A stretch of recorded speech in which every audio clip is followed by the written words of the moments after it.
Welcome back to Redneck's Dirty Hands. I'm Pete, and today's your lucky day. I got a special treat for you. I got a rod I want to show you. Get your mind out of the gutter. Hot rod, baby. 1931 Ford Model A pickup truck. Nice one.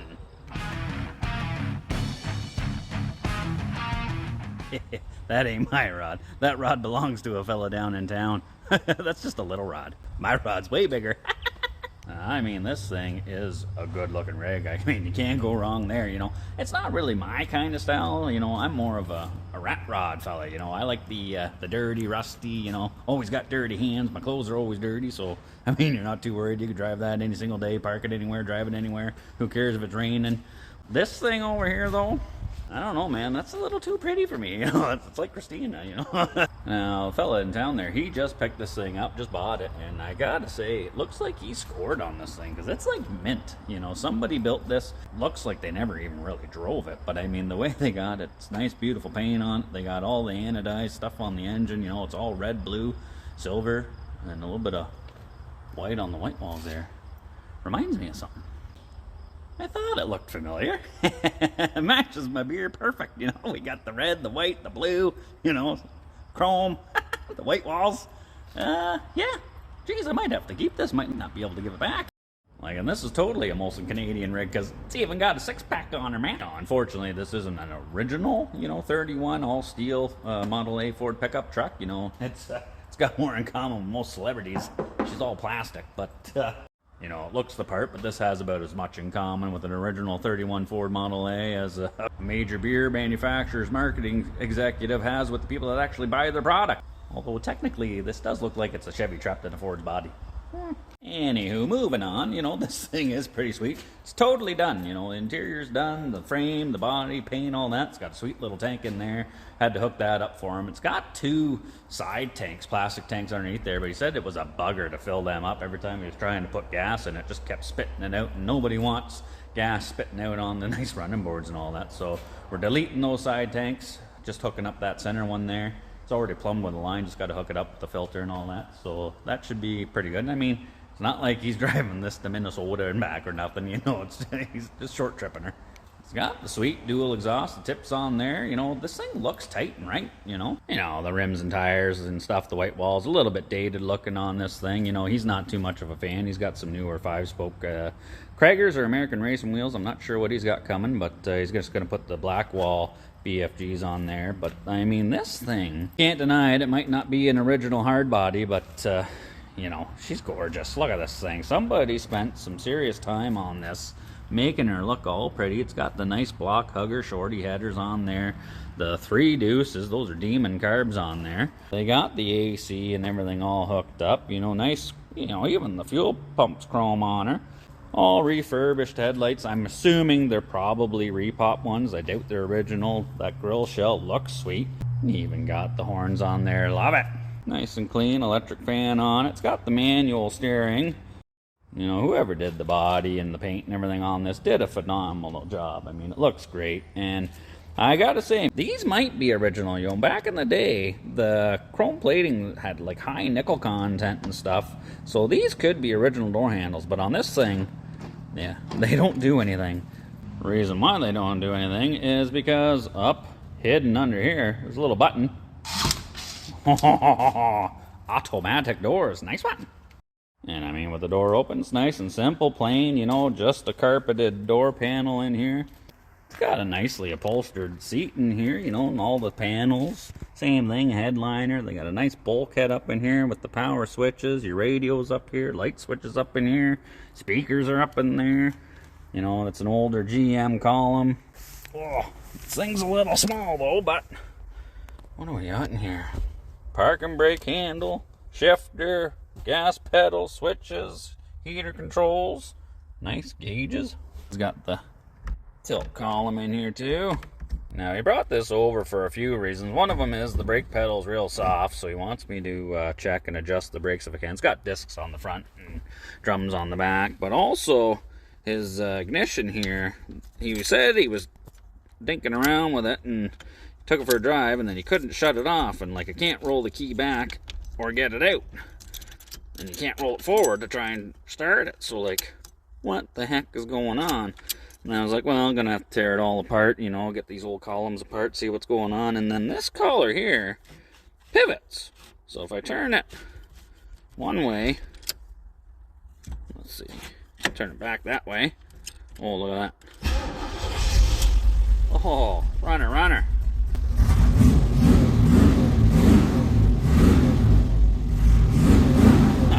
Nice one. And the key comes out. So when this thing turns that way, can't get the key out, can't start it. Roll that thing back the other way, key goes forward, I can get the key out. So I'm not sure what the heck. I've never seen anything like that before, you know. I've never had that issue happen. Like, I've had some older Chevys and stuff with that style of column, but I've never had the ignition bugger up and that ring move around. So I don't know if the guy did this on purpose to be like a safety thing or something, you know, stop people from stealing it. I don't know. But I mean, you know, since I can fire it up and whatnot, might as well wheel it around over on the hoist. We got it, the transmission's leaking too. There's a puddle underneath it, so we're gonna have to probably swap out the training pan gasket, and then we'll get the wheels off, check out the brakes, and hopefully take this thing for a wrap. All right, so this thing does sit pretty low, but I was able to get it up on the 2-post hoist, no problem at all. So just having a quick glance at it, one of the things that caught my eye right off the bat is he's got this steel braided oil dipstick tube on there, and it is almost touching the positive terminal on the back of the starter there. That sucker there is always live. And I mean, if anything ever happened and that steel braided dipstick tube touched that, this whole thing, you know, especially this being fiberglass, would go up in a cloud of smoke, you know, and that's no good. So down in here, he's got looks like a main power disconnect. So let's just check this here. We're gonna clip the test light onto his header there and probe on here. Yeah, that's live. So now let's switch this guy. Yep, okay, so we're good to go. We got no power going to there now, so we can crack that loose. I'll clock those terminals down away from the tube and all that, so you know, we don't want any issues. We don't want to see him burn this thing down. You know, this thing, it's a hot rod, but it doesn't need to be a literal hot rod. Now that we're confident that there's no power on there, we can get in there with a 5/8 wrench, crack that sucker loose. Okay, so we got it reclocked. Before, you could barely get a sheet of paper in between that terminal and the tube there. Now we got easily 1/4 inch, so I'd call that good. All right, so now we got her up on the hoist. We can check out the business end of this, and I'm pretty impressed. This thing is clean, it's done nice. It's got the coil over rear suspension on it. You know, this thing is clean as a whip under here. This chassis looks brand spanking new. My buddy Sean, he's been building a Model A 31 for, oh Christ, since the whole time I've known him, I think. But this looks like the same style of chassis as what he's got under his. You know, I'm sure the pickup one's a little bit different maybe, I don't know. But battery's tucked up under here. I'm not really a fan of that. I mean, you know, battery box underneath this thing sits low. They got no remote booster terminals anywhere, so to get it, if this battery goes dead, you're screwed. You got to crawl underneath here. And this park and brake cable, the routing they got on that's questionable at best. I mean, you can see right here, that's getting hot and blistering out, and I mean, it's just dangling in between the exhaust and the drive shaft. Nice one. I mean, somebody put some serious thought and time into building this, and then to do that's a half-ass gig right there. Yeah, looks like she's got the GM Turbo 350 transmission. You can tell with the corners cut out of that. The brake booster, that master cylinder, that looks like a treat to fill and service. Shine a little light on the situation here. Like this there's a spring clip that holds the top cap of that master on there, and you can hardly even get to it, and then there's no panel in the floor to be able to access it from the inside to fill it. So yeah, if I gotta top this thing up, that's gonna be just lovely. And I mean, they got the exhaust awfully close to the booster here, and I mean, that's a plastic fitting there for your vacuum and all that. I'm actually, you know, talking about the exhaust, I'm pretty surprised that it's only got that small tubing on there. You know, something like this, the 350, you want her to breathe, you know, put a 2.5 or a 3-inch exhaust on her, you know, maybe some Flowmaster 40 series on there. This thing would sound wild. But yeah, he's got these two plastic tanks, one on each side, and only one of them was hooked up, but he doesn't like these tanks because he was trying to fill it up and it just kept overflowing. So we hooked up that middle one. It's kind of neat what they got going on here. They got line coming out for that tank, and then they got a little shut-off thing like a grenade pin. You can reach in from the outside, pull that, and that'll shut the flow off for that tank, which is kind of neat. They had the line already routed and stuff, but they didn't have it hooked up, so I just basically hooked it up, put a fuel filter in there, run her down the length of the frame down to the old fuel pump there, and tickety-boo. This fuel pump though, like, I don't know what's going on. That looks like a homemade gasket up in there. Like, I know these things are rebuildable and whatnot, but I've never seen one with a gasket just sticking out like a roast beef sandwich. Yeah, this thing was parked over in the other bay there, and you can tell there's all this tranny fluid all in this corner, and there was a puddle on the floor right underneath it. So I'm guessing, I checked the bolts on here, they are tighter than tight. So I'm thinking what's happened is they've split, or something's happened with this gasket. I think it's got a crack in it or something is just kind of seeping. So we're gonna pull that pan down, throw a new gasket, probably new filter in there while we got it going. But this thing is meant, just got the manual steering rack in her. I think whoever did this, you know, got her done and never really drove it. But I mean, like, the paint's coming off the frame there, bare metal. Might want to clean that up, get some fresh paint on there. But yeah, whoever did this spent some money and time on her. It's a quality piece, I'd say. Like, even the brakes look like they've seen zero runtime. The motor is fresh and clean, all the paint and everything. The exhaust, like, there's no signs of, you know, this thing being run too much. Like, everything looks brand new on here. There might be a few small things you might want to go over and do, like, you know, there's no washers on the back side of those guys. You know, it's just the nuts through those slotted holes. Maybe add some washers on there just for some extra security. But one of his main concerns is the brakes being the pedals soft anyway. Go over to this side. There ain't nothing, like one finger, look at that. We'll pull it apart. Hopefully it's just way out of adjustment, but we'll have to pull it off to see. All right, let's pop this sucker off of here. Have a look. The only problem with working on stuff like this, especially white walls, is I always got dirty hands, and we're gonna have to clean the white wall after working on that.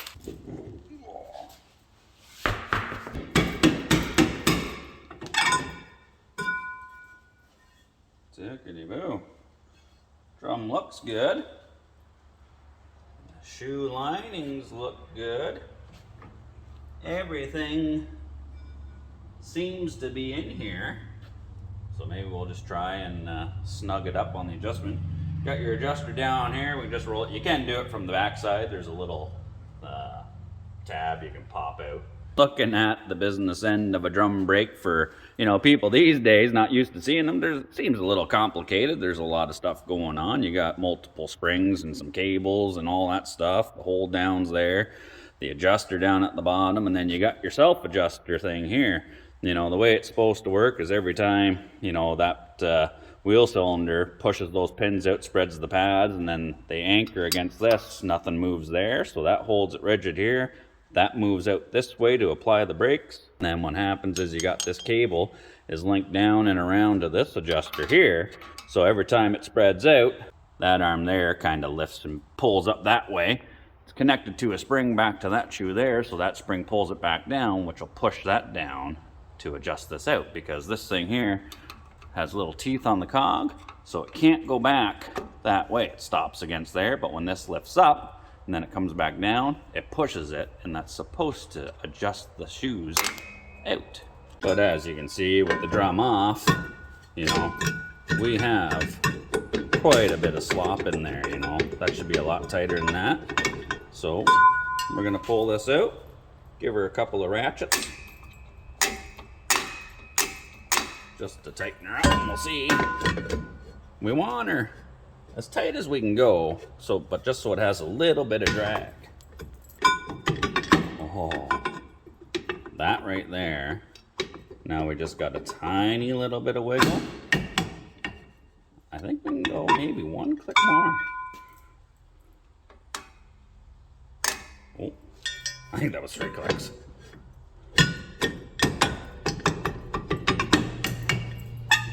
Oh, I think that's the butter zone right there. So now we know everything's good on this side. We'll peel the other side off just to have a little peekaboo, just to get our peepers on it. Make sure everything's good and they're going in there. All right, so we're at the other side here. Yeah, it actually feels a little bit loose too. So let's give her a couple, make sure everything's good in here. The cables are sitting there, it is. We got no leaks on the wheel cylinders. All the springs are hooked up. So let's give her a couple of clicks.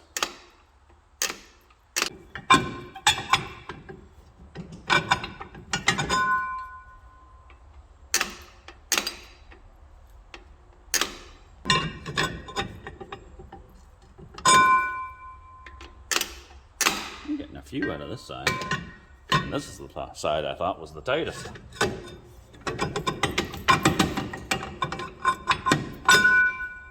Needs more.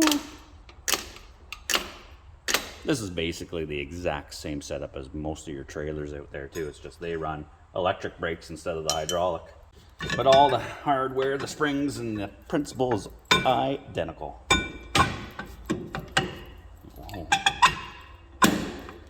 Oh, I think we're going maybe just a touch too tight there.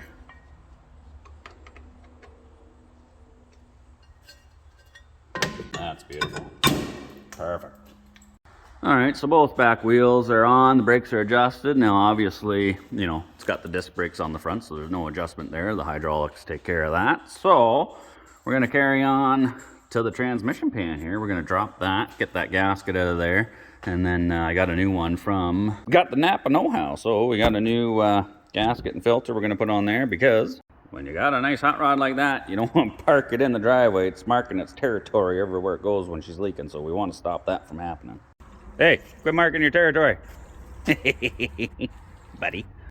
So pretty simple to get this off. Just has a bunch of 1/2 inch, well, they're not 1/2 inch, they're 5/16 bolts, but 1/2 inch head for your ratchet there. And then it's got this bracket for the shifter. We just got to keep note where it's kind of adjusted. I did notice inside the readout when you shift it isn't reading 100% for where it's in park and reverse and drive, and that's kind of got something to do with how this is positioned on here. So we'll put it back on close to where it is. Anyway, it's got some spacers taking up the slack up on the top side, so we just got to make sure we don't lose those. But other than that, it's pretty straightforward. So I stand corrected. They're all 1/2 inch headed bolts except for the two holding that shifter on there. They're 9/16, so pull them out of there.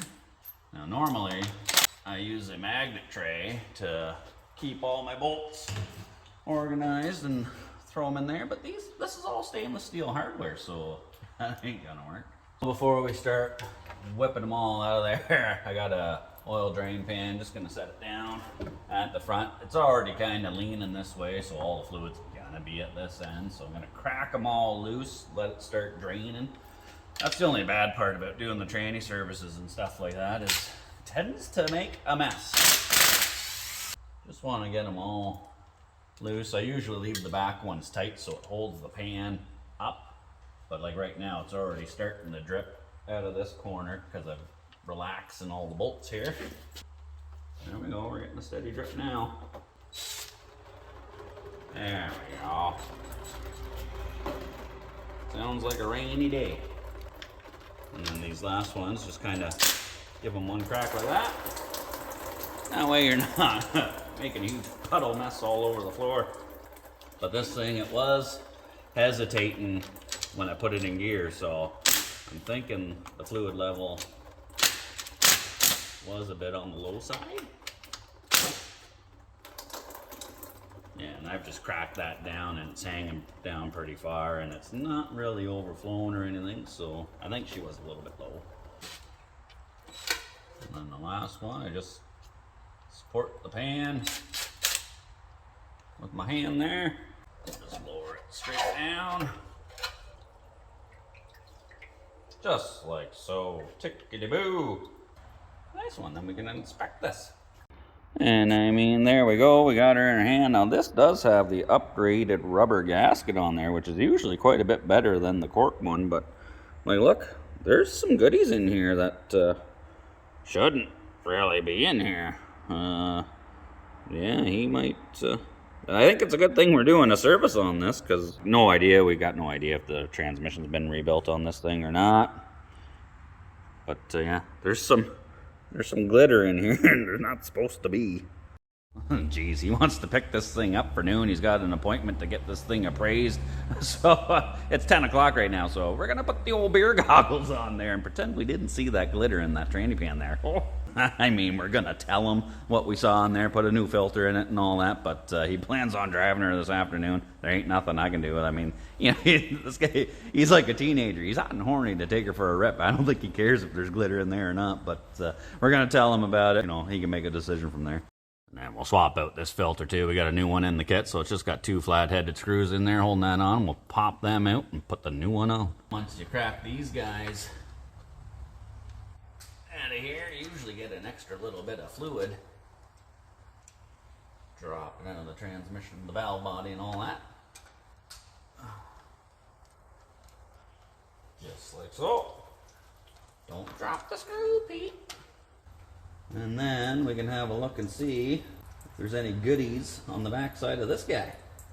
And I mean, yeah, there's some schmag up in here too. Yeah, we're definitely gonna have to tell him there's some surprises up in here.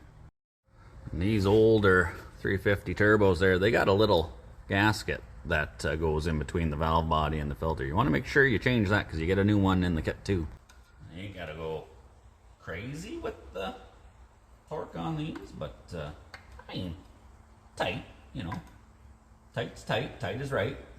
So I've got the pan all cleaned out. It's looking pretty decent, and the way it seals is it has these little embossed ribs down that are supposed to push. You can see the marks in the gasket there, but it was leaking, so that's the back corner there. This is the corner where it was kind of leaking out of, and you can see the stamping of this has wrinkles in it, and you can feel them in there, and it feels like this raises up, you know. So I think what's going on is the level of this is too high, so I'm going to hammer this down a little bit, and then when I go to put it back together, I'm going to use a little skim of right stuff, you know, glue the gasket on here, and then I'll put a little bit more on the other side so it glues to the transmission that way, because you don't want to crank these bolts down crazy tight. They don't have to be, and those ones, they were locked down as tight could be, and it was still leaking. So I'm going to use, that's a rubber cork gasket. I do believe the rubber ones are a little bit better, but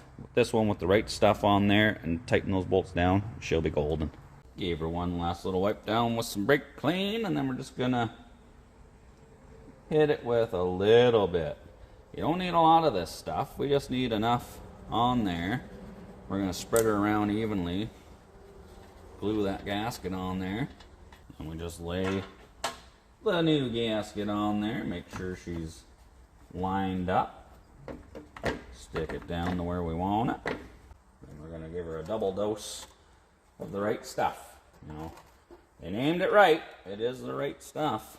That stuff there, you glue it all together with that stuff. You can take the bolts out like a day or two later, and the pan ain't gonna fall off or leak.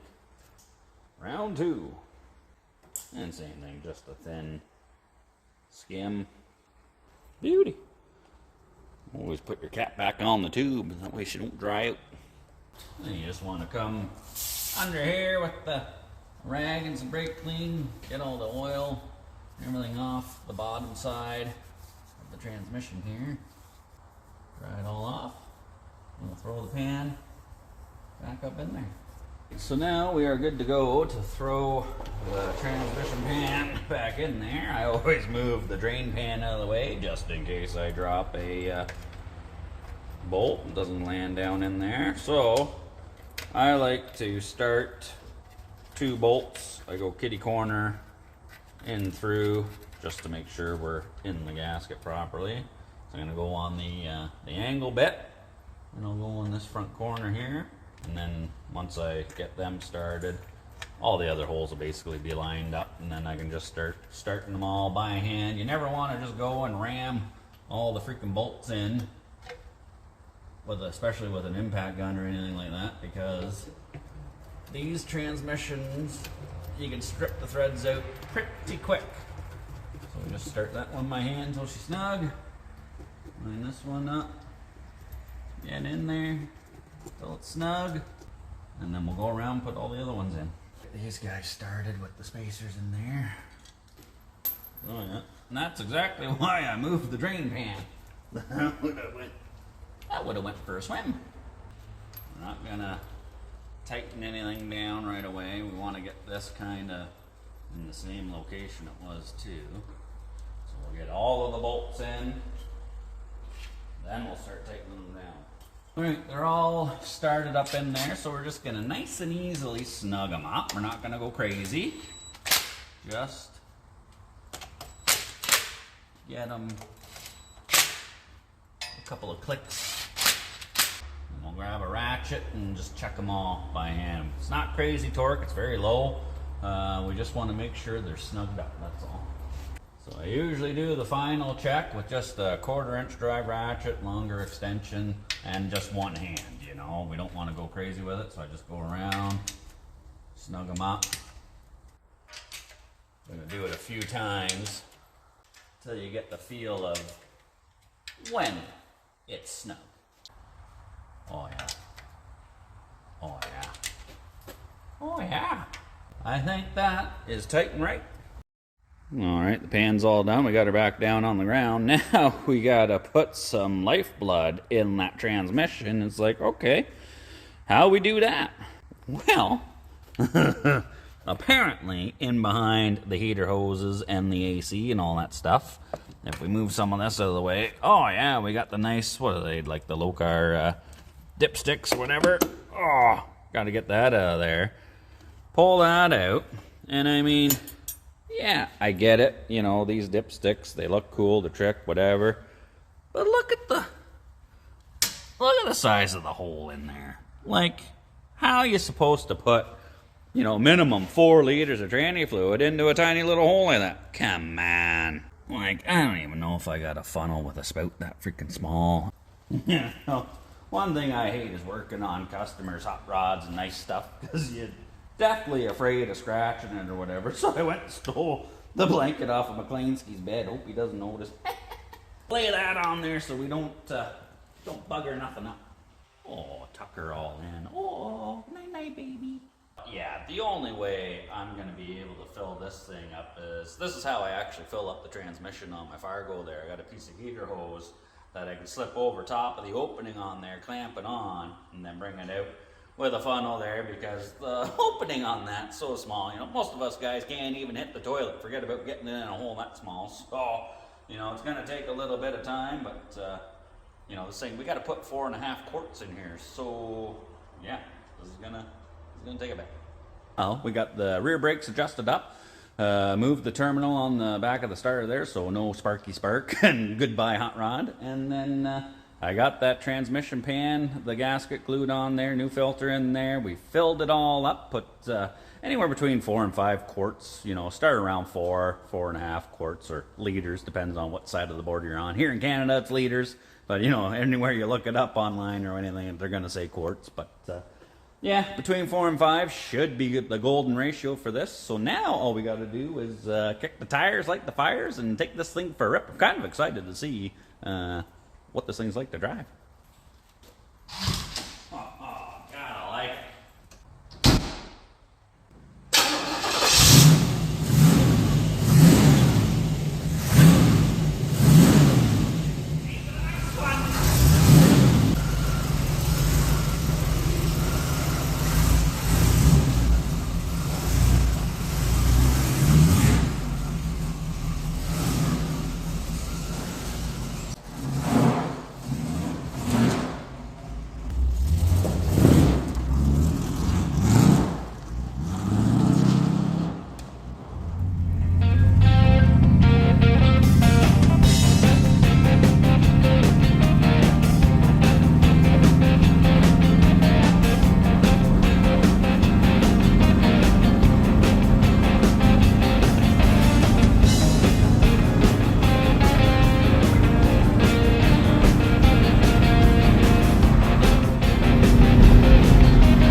in the womb. It's awfully tight in here.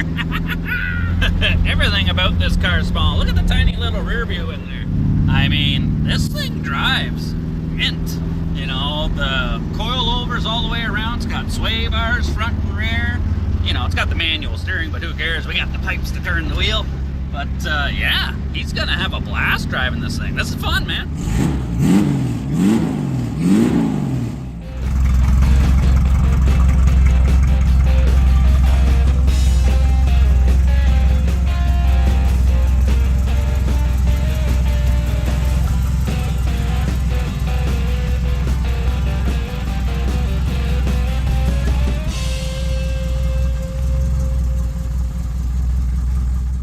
Alright, well, that thing goes down the road like butter, man. I like that. It's a nice little ride. You know, you get the thumbs up everywhere you go. People like looking at this thing, and I like driving it. But I'm sure the fella that owns this, he's going to absolutely love this thing. You know, it's not the only one. He's got a few ponies in the stable, but he's got a new one now, and cheers to that. She's a nice one. You know, I hope you enjoyed watching this video. Thanks for tuning in, all the likes and subscribes and all that stuff. And as always, take her easy. Cheers.